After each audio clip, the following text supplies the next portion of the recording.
Hi, welcome to Max kitchen. நம்ம கிருஷ்ண ஜெயந்தி பிரசாதம் பார்த்துட்ருக்கோம் இல்லையா. நேற்று அவல் புட்டு பார்த்துட்டோம். அடுத்த ரெசிபி ரவா லட்டு எப்படி பண்ணுறதுங்கிறத இப்போ பார்க்கலாம். நம்ம சேனலை இன்னும் சப்ஸ்கிரைப் பண்ணாதவங்க மறக்காமல் சப்ஸ்கிரைப் பண்ணிக்கோங்க. பக்கத்தில் இருக்கிற பெல் ஐக்கானையும் ப்ரெஸ் பண்ணுங்கள். அப்போ தான் நான் போடுற வீடியோவோட அப்டேட்ஸ் உங்களுக்கு வரும். நான் ஒரு பேனில் ஒரு 4 டேபிள் ஸ்பூன் நெய் போட்டு அதை காய வச்சுருக்கேன்.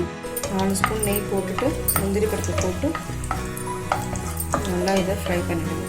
இது கொஞ்சம் ஃப்ரை ஆனதுக்கப்புறமா இது உலர் திராட்சையும் போட்டுடலாம். உங்களுக்கு வேணும்னா பாதாம் பிஸ்தா கூட இதை ஆட் பண்ணிக்கலாம். பட் நான் அதெல்லாம் இன்றைக்கி போடலை. ரொம்ப சிம்பிளாக பட் சூப்பர் டேஸ்ட்டில் எப்படி பண்ணலாங்கிறத நான் இன்றைக்கி காமிக்க போகிறேன்.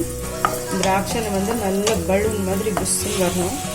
கொஞ்சம் கலர் மாறணும். அப்போ தான் அந்த ஒயிட் கலர் ரவா லட்டில் இந்த திராட்சை நல்லா சூப்பராக தெரியும். இப்போ இதை எடுத்துக்கலாம். இதை எடுத்துட்டு அடுத்து நம்ம இதில் ரவை போட போகிறோம். இப்போது முந்திரி பருப்பு வறுத்தாச்சு. இப்போது ரவை போட்டுடலாம். ரவை நான் இதில் 1.5 கப் எடுத்துக்கிறேன்.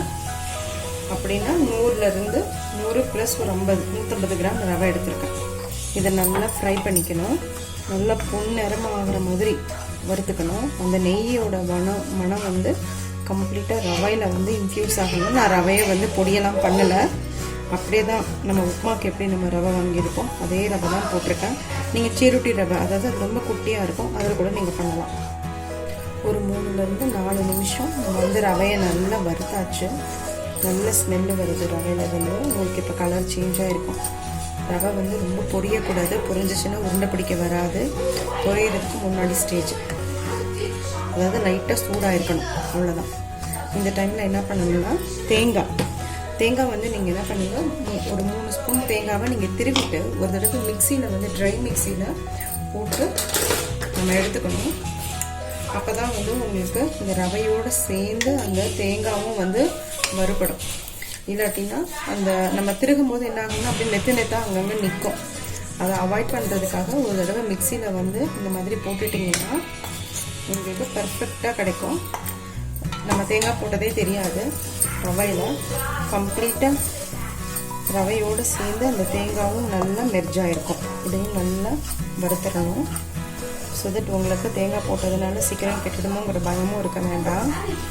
தேங்காய் போட்டதுக்கப்புறமா நம்ம நல்லா வறுத்துட்டோம். ஸோ பச்சை தேங்காய் இல்லை இல்லையா, அது இதுவும் ஒரு 2-3 நிமிஷம் இதையும் இதே மாதிரி வறுத்துக்கோங்க. இப்போ ரவையும் கோகோனட்டும் 2 நிமிஷம் நல்லா வதங்கியாச்சு. இந்த டைமில் நம்ம சுகர் எடுத்துக்கிறோம். சர்க்கரை நான் பொடியெல்லாம் பண்ணலாம், அப்படியே தான் போடுறேன். ஸோ உங்களுக்கு சூட்டுலேயே நல்லா மெல்ட் ஆகிடும்.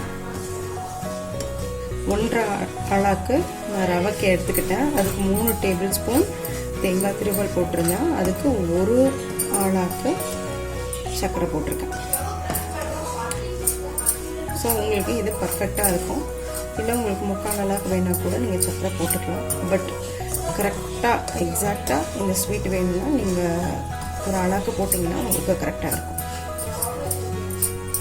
ஸோ இந்த சுகர் இந்த சூட்லேயே மெல்ட் ஆகட்டும். இந்த டைமில் ஏலப்பொடி போட்டுடலாம்.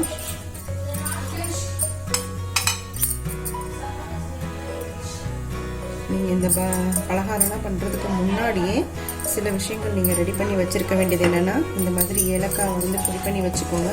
சர்க்கரையோடு சேர்த்து மிக்சியில் பொடி பண்ணி வச்சுட்டிங்கன்னா அந்த தோல் முதற்கொண்டு ஈவனாக உங்களுக்கு அரைஞ்சிரும்.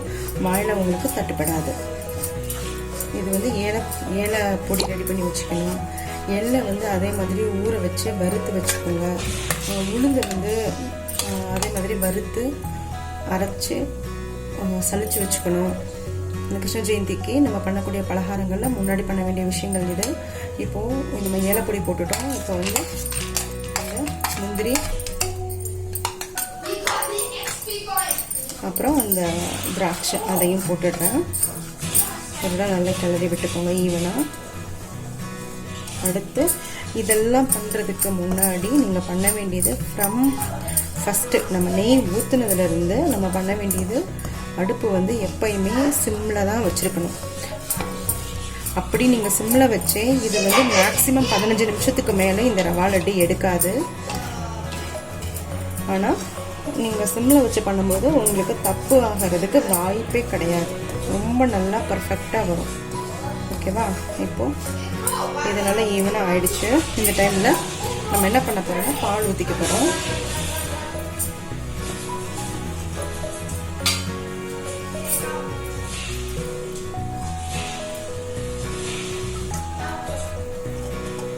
பால் வந்து ஒரு 1/4 அளவுக்கு ஊற்றுங்க போதும், ரொம்ப வேண்டாம். ஜஸ்ட்டு இதை வந்து என்ன பண்ணுங்கன்னா இந்த மாதிரி மிக்ஸ் பண்ணி விட்டு பாருங்க. நான் ஸ்டவ் ஆஃப் பண்ணிட்டேன். ஸ்டவ் ஆஃப் பண்ணிவிட்டு நீங்கள் லைட்டாக மிக்ஸ் பண்ணிக்கோங்க. மேக்ஸிமம் நீங்கள் வந்து 1/2 ஆளாக்கு ரவை எடுத்துருக்கீங்க இல்லையா, அந்த ஆளாக்கில் 1/4 ஆளாக்கு தான் வந்து உங்களுக்கு பால் வந்து பிடிக்கும். அதுக்கும் கம்மியாக கூட பிடிக்கும். இன்னும் லைட்டாக நான் ஸ்டவ்வை ஆஃப் பண்ணியாச்சு. ரொம்ப ஊற்றுனீங்கன்னா கேசரி மாதிரி ரவை வந்து பாலில் வேக ஆரம்பிச்சிடும். ஸோ ரவா லட்டோட பதம் போயிடும். அதனால் ஜஸ்ட்டு வந்து ஆஃப் பண்ணிவிட்டு அந்த சூடுலேயே லைட்டாக நம்ம இந்த மாதிரி கிளறுனா போதும். இப்போது இந்த சூட்டிலே ரவை வந்து வேக ஆரம்பிக்கும். அதனால நம்ம பாத்திரத்தை ட்ரான்ஸ்ஃபர் பண்ணிக்கலாம். நான் பால் ஊற்றும் போதே நான் வந்து கடாயில் வந்து ஸ்டவ் ஆஃப் பண்ணிட்டேன்.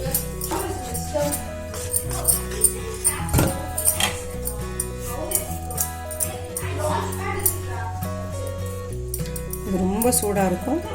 ஒரு 5 நிமிஷம், ஒரு 3 நிமிஷத்துலேருந்து 5 நிமிஷம் இது மாதிரி ஆறட்டும்.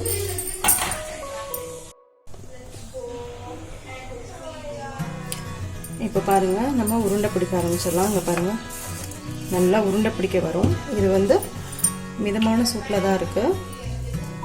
உங்களுக்கு சம்டைம்ஸ் இது நீங்கள் பண்ணும்போது ஹார்ட் ஆகிடுச்சு அப்படின்னு சொன்னால் பயப்படவே வேண்டாம். அந்த கடாய் நம்ம பண்ணோம் இல்லையா, அந்த பாத்திரத்தை உடனே விளக்க போட்டுறாதீங்க. அந்த பாத்திரத்தை என்ன பண்ணுங்கள், பக்கத்துலேயே வச்சுக்கோங்க. இன்கேஸ் இது கொஞ்சம் ரொம்ப ட்ரை ஆகிடுச்சுன்னா மறுபடியும் இதை வந்து அடுப்பில் வச்சு ஒரு 5 நிமிஷம் கிளறினீங்க அப்படின்னு சொன்னால் உங்களுக்கு கொஞ்சம் இலகி கொடுக்கும். இப்போ அந்த டைமில் நீங்கள் மறுபடியும் வந்து கொஞ்சம் உருண்டை பிடிச்சிடலாம்.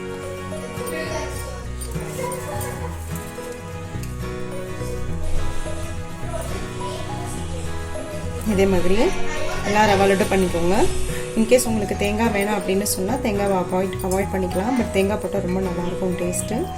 அது மட்டும் இல்லாமல் இப்போ நீங்கள் ஃபங்க்ஷனுக்கு இல்லாமல் நார்மலாக ஒரு கெட் டுகெதர் அந்த மாதிரி நீங்கள் செய்கிறீங்க, நிறைய வேணும் அப்படின்ட்டு சொன்னால் நீங்கள் இந்த மெத்தட் இல்லாமல் இன்னொரு மெத்தட் இருக்குது. அதை நான் உங்களுக்கு சீக்கிரமாகவே போடுறேன். சக்கரை பாகில் பண்ணுறது, அது வந்து நீங்கள் வந்து முதல் நாளே நீங்கள் பண்ணி வச்சிடலாம், ரொம்ப நல்லாயிருக்கும். இந்த ரவா லட்டு பண்ணுறதுக்கு வந்து உங்களுக்கு மேக்ஸிமம் 15 நிமிஷம் தான் ஆகும். ஸோ காலையில் கிருஷ்ண ஜெயந்திக்கு நீங்கள் ஃபாஸ்ட்டாக பண்ணிடலாம். ஸோ எல்லா லட்டுலேயும் ஒரு ட்ரை ஃப்ரூட்ஸ் வெளியே தெரியுற மாதிரி பார்த்துக்கோங்க. ஸோ பார்க்குறதுக்கு ரொம்ப அப்படைசிங்காக இருக்கும்.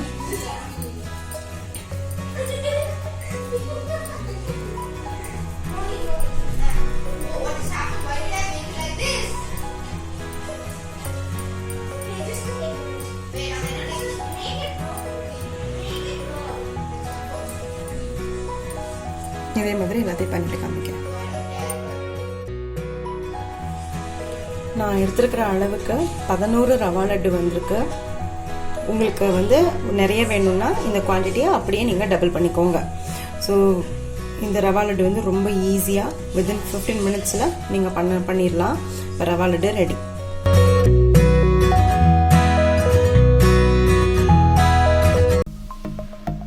சப்ஸ்கிரைப் பண்ணுங்கள், மறக்காமல் பெல் ஐக்கானை ப்ரெஸ் பண்ணுங்கள். அப்போ தான் நான் போடுற வீடியோஸோட அப்டேட்ஸ் உங்களுக்கு வரும். லைக் பண்ணுங்கள், கமெண்ட் பண்ணுங்கள், ஃப்ரெண்ட்ஸோடு ஷேர் பண்ணுங்கள். தேங்க்யூ.